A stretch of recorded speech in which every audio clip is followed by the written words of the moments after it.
Many years ago, I bought a TLR. That's a twin lens reflex camera. It's a medium format camera, and I liked it very much. It was a Yashica Mat 124. Great camera and everything. I still have it. But one thing about it is that it does have a fixed 80 millimeter lens. Well, I wanted to get more into medium format film, and I wanted to expand on that. So I wanted to get something with interchangeable lenses. So to do that, I would have to get into a system with a range of lenses and everything. And so I looked around a little bit, and that's when I found this. This is a Hasselblad 500C, and it's a pretty old camera. It's obviously used and everything. This particular body is from 1971, so it's just a little bit younger than me. And I also got it with an 80 millimeter lens. Now I debated on that because obviously I already had an 80 millimeter lens.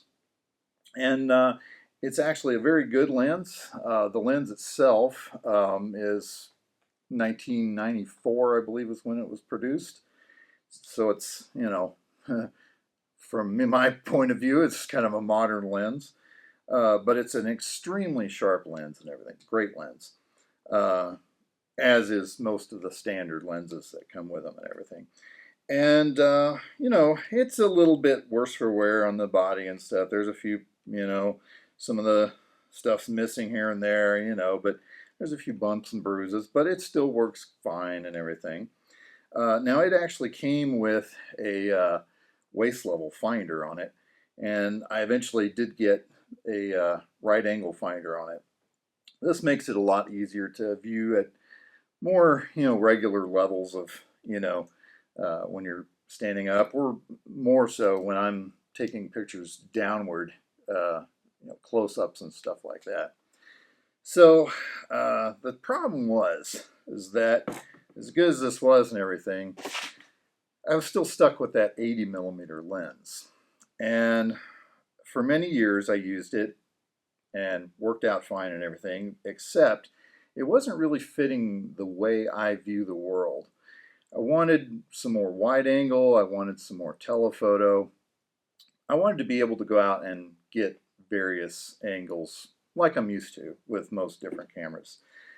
One of the first things I did, this is all in the past year, I got some extension tubes. This is actually two of them stacked together. And so this, and I can put this on any of the lenses and actually get closer. It just basically makes whatever lens you use it on focus closer. So that worked really good. Worked with 80 millimeter lens, except the focusing distance was really close. The working distance was really, really close. So I was kind of up on things. And I like to be a little bit further back and kind of have a better perspective. So I kind of wanted to get something a little bit more telephoto. So that's when I ended up getting this. This is a very old lens. This one is actually the oldest lens I use. This is 150 millimeter. And this one is actually from 1962. But it works really good. One of the neat things about it, I love the chrome. I mean, it's beautiful. It's got all these old knurled, focus and everything, and aperture and whatever, is all these really hard knurled things, and just kind of that cool, chrome look and everything. One of the really cool things about it, though, is these little depth of field range things. When you move this back and forth, it actually shows you the range of your depth of field, which is kind of cool. I think that's a little bit more, modern for its time anyway. This lens I've really enjoyed. I've taken a lot of really cool shots with it. I have learned that I really like telephotos, short telephotos. I knew I always liked them. I mean, in 35 millimeter, one of my favorite things was a 100 millimeter macro. Always loved that focal length. And not only for the macro, for being able to do close-ups, but for doing, distant shots and bringing them in.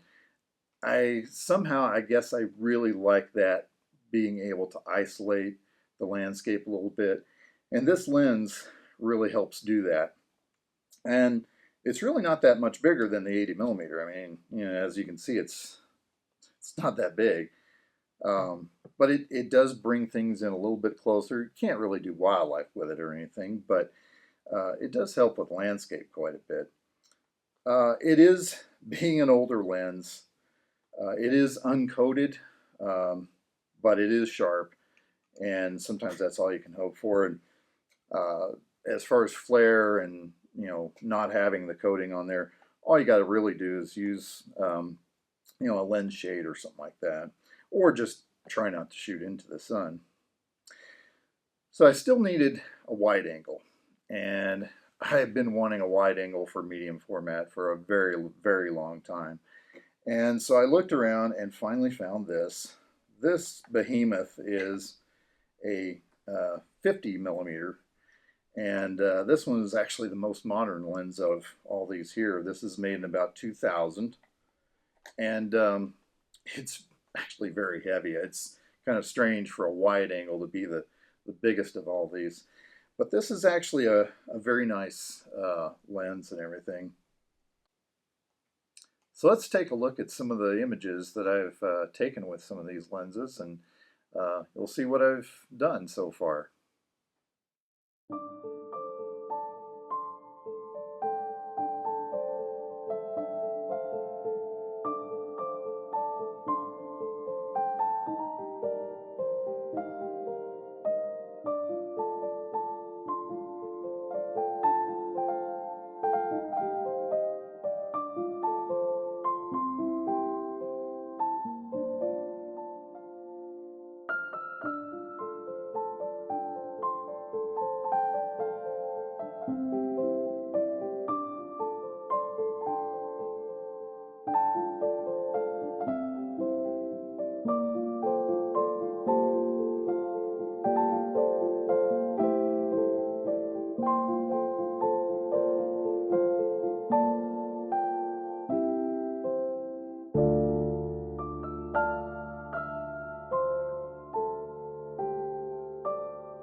Well, that's about it for this video. I'm going to wrap it up.